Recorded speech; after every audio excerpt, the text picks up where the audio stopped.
Hello to everyone watching this module. Today I'll tell you a bit about attribution theory. This is the module that I would usually give to the jury team. However, today I want to share it with the chairpersons as well, as this module will give you a better understanding of why delegates do what they do in terms of their behavior. Attribution theory is concerned with how and why the ordinary people explain events as they do. How do we attach meaning to others' behavior or our own? For example, is the person angry because he or she is bad-tempered, or it's just something bad happened? Attributions are the reasons we give for our own and others' behavior. Attribution theory basically looks at how people make sense of their world, what cause and effect interferences they make about the behaviors of themselves and others. This theory was developed by an American social psychologist, Bernard Weiner, in 1974, and this theoretical framework has become very popular in social psychology today. Attribution theory assumes that people try to determine why people do what they do, that is, interpret causes to an event or a behavior. A three-stage process underlines an attribution. First, behavior must be observed and perceived. Second, behavior must be determined to be intentional. 3, behavior attributed to an external or internal causes. Weiner's attribution theory is mainly about achievement.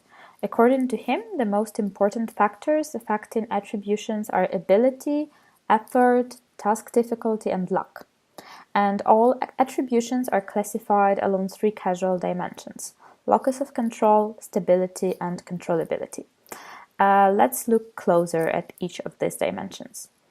2 basic kinds of attributions made are internal and external attributions.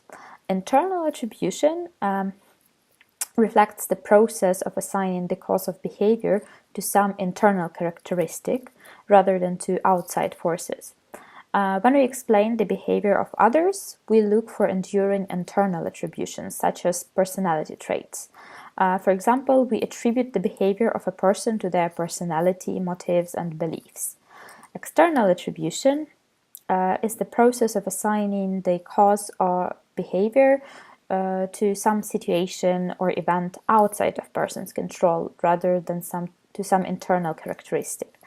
When we try to explain our own behavior, we tend to make external attributions, such as situational or environment features.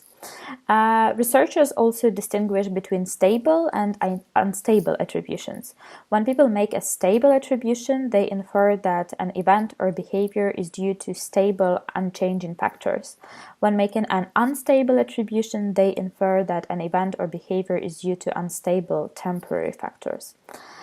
If we have an internal and stable attribution, it stands for our ability. Am I smart or what? Basically, it stands for a talent of a person, some internal feature, which is with the person all the time, so it's not situational based. If we have an external stable attribution, it stands for task difficulty. So this task is hard. Math is hard. That's why it's difficult to learn. If we have an internal unstable attribution, it's about effort or lack of effort. So I worked hard. I studied a lot to achieve this. And if we have an external unstable attribution, we have luck or lack of luck. I just got lucky. I guessed the answers in the test. It's interesting to say that when one succeeds, one attributes successes internally, so it's my own skill. When a rival succeeds, one tends to credit external, so it was luck. He was lucky that he won the competition. It's nothing about his skills or nothing about his personal traits.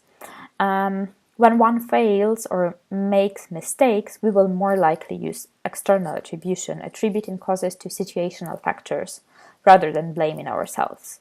When others fail or make mistakes, internal attribution is always used, saying it's due to their internal personality factors. Let's add another dimension here. Success of failure factors may be either controllable or uncontrollable. A controllable factor you can alter or influence if you wish to do so. An uncontrollable factor is one that you can't easily alter.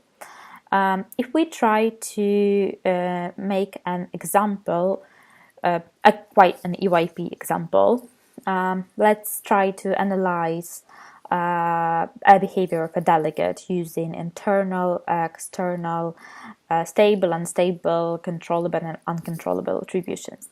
For example, if we start with internal, stable, and uncontrollable, we will have that the delegate is naturally not clever. So it's the delegate's trait that he or she is not clever, it's stable, and it's uncontrollable. So it's like naturally, a delegate naturally can't study, so the delegate is naturally a bit stupid, and nothing can be done about that.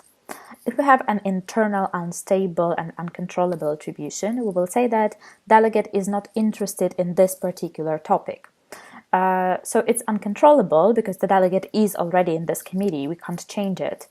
It's unstable because the delegate might like another topic, and it's internal because the delegate is not interested himself or herself. If we go to external, stable, uncontrollable attribution, we will say that delegate doesn't feel comfortable in the committee.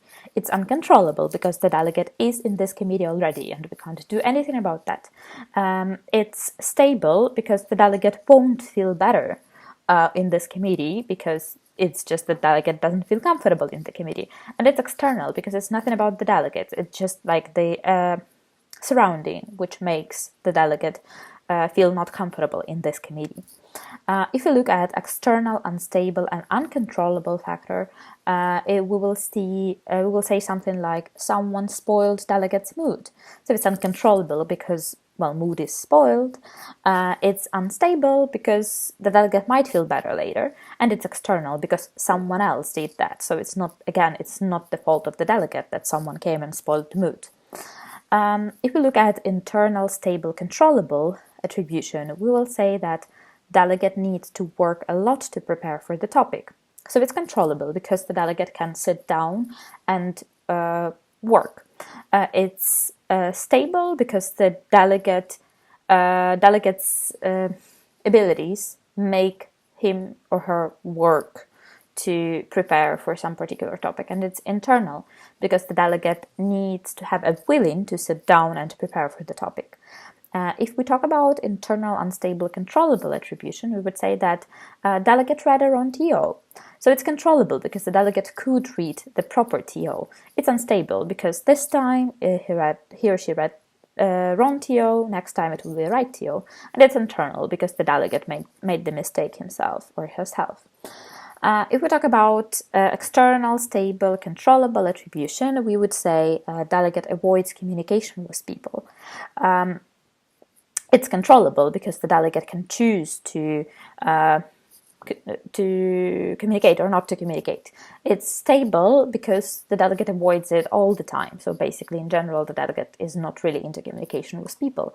And it's external because it's the environment that makes delegate not be interested in conversation with other people. If we talk about external, unstable, controllable, you would say that session atmosphere does not inspire the delegate to work. It's controllable because the session atmosphere is controllable. We can change it. It's unstable because, again, this session might be not inspiring, the other session might be inspiring, and it's external because that's the atmosphere that makes the delegate feel that way. It's nothing about his or her personal traits. It's really interesting theory, and I suggest you to look at your delegates and try to see what are the real reasons behind doing some things.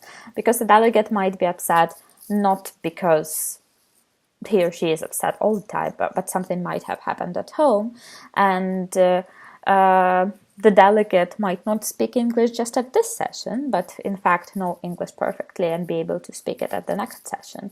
So each behavior has an explanation.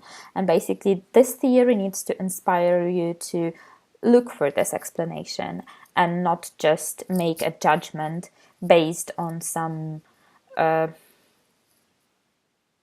assumptions of what was there that made the delegate behave that way at that particular moment. I hope it was useful. Good luck.